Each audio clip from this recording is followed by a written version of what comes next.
Emilia Westcott had grown up hearing that the Coyle family were nothing but trouble. Every fence dispute, every grazing argument, every whispered insult around town always circled back to that name. So when she spotted Hunt Coyle riding toward the old barn on her family's land, her first instinct was to reach for the rifle propped by the door. She didn't, not because she feared trouble, but because trouble, especially in the form of Hunt, never arrived quietly. He dismounted with that signature Coyle certainty. "You're on my side of the ridge again," Emilia called out, arms crossed. "Funny," Hunt replied, brushing dirt from his gloves. "I was about to say the same about you." Before she could argue, the wind rattled the broken barn doors, and a plank fell, revealing something wedged beneath an old, leather-bound journal, the kind their great-grandparents carried when they first settled this stretch of land. Emilia reached it first. The initials carved into the cover stopped her breath. WW plus CC, Westcott and Coyle. "Your family kept diaries too," Hunt muttered, stepping close. She opened it carefully. Inside were sketches of cattle brands, two brands, merged together into a single mark. Notes described land boundaries, not as divided, but shared. Written in looping ink, page after page, was a story neither family ever told. Their ancestors weren't enemies at all. They were partners in, maybe something more. "Looks like our families lied," Hunt said quietly, his voice losing its sharp edge. "For someone hid the truth," Emilia whispered. A sudden realization struck them both. This journal wasn't just history.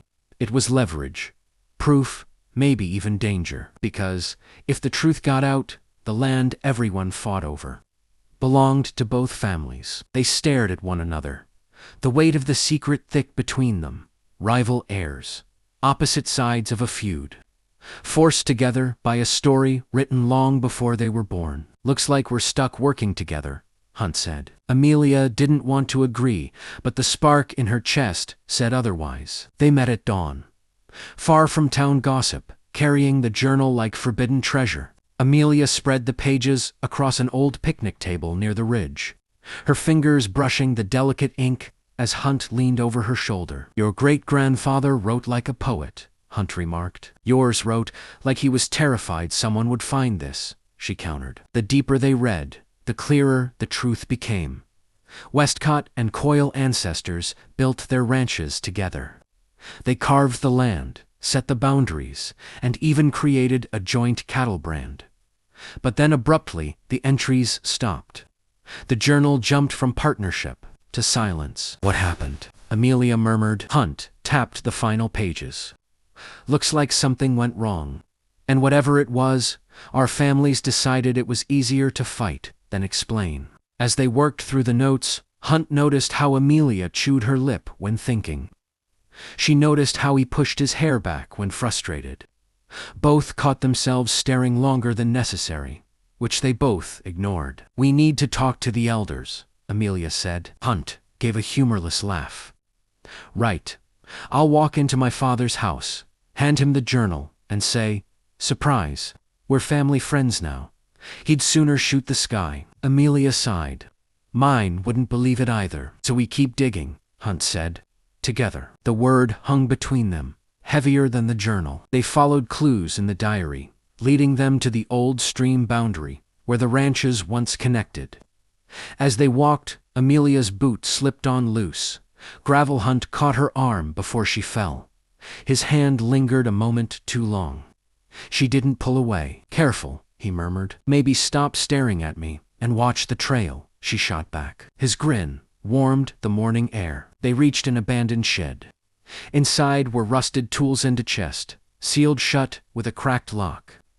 Emilia's heart raced as Hunt smashed it open with a rock. Inside lay papers, letters, and a brand iron, shaped exactly like the symbol drawn in the journal. "Proof." Emilia exhaled shakily. "This changes everything." Hunt met her gaze. Maybe more than just the ranches. Outside, the sun rose higher, casting them in gold, two rivals, turning partners.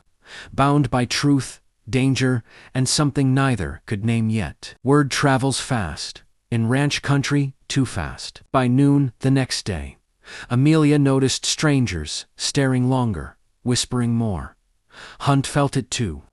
Every ranch hand on his side of the valley eyed him, as if he were hiding a ticking bomb. They met behind the old feed silo, the journal tucked in Emilia's satchel. "You feel it?" Hunt asked. "Everyone's tense," Emilia said. "Someone must have seen us together." Hunt let out a breath.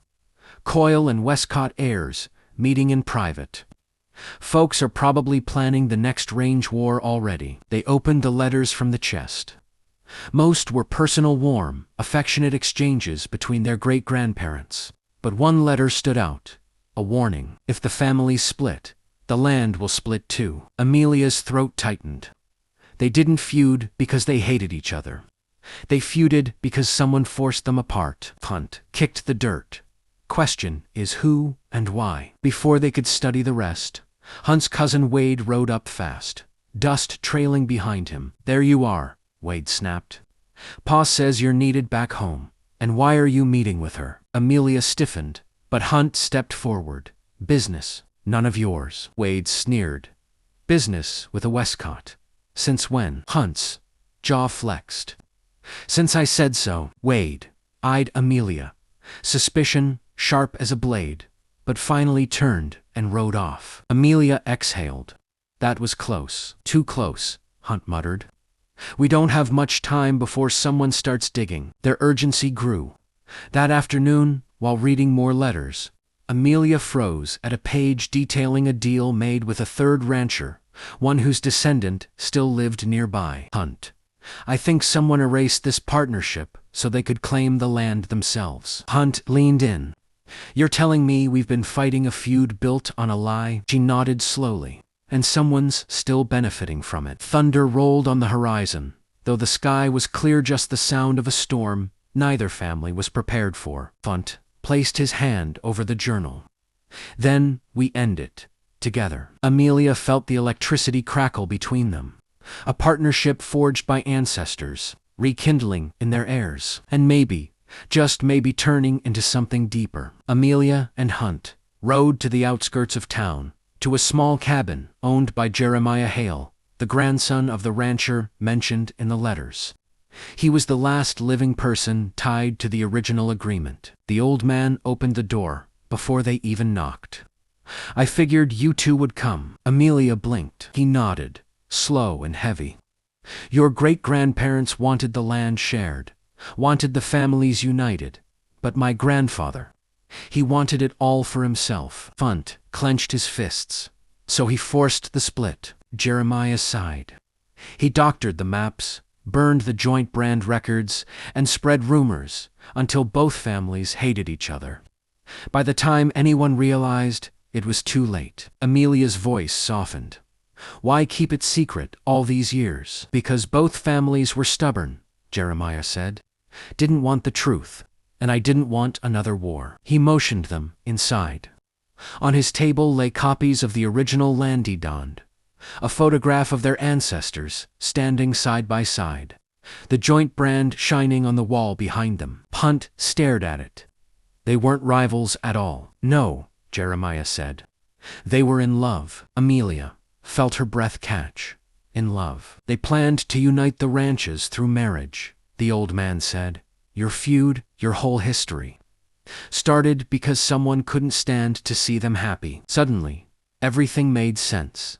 The intertwined initials, the warmth in the letters, the final warning in the journal. Emilia looked at Hunt's hand, realized her great-grandmother must have looked at his great-grandfather the same way. Jeremiah handed them the deed copies. "Take this.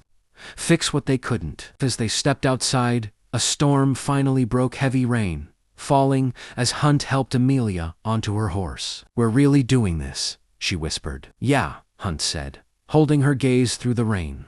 "And Emilia, whatever our families were, that's not who we are." Lightning flashed, illuminating their faces, and the connection they could no longer deny. When Emilia and Hunt rode into town with the deed copies and the journal, everyone stopped to stare. Two heirs from feuding families side by side. Emilia stepped forward, First, our families have been fighting over land that was never meant to be divided. Hunt held up the journal.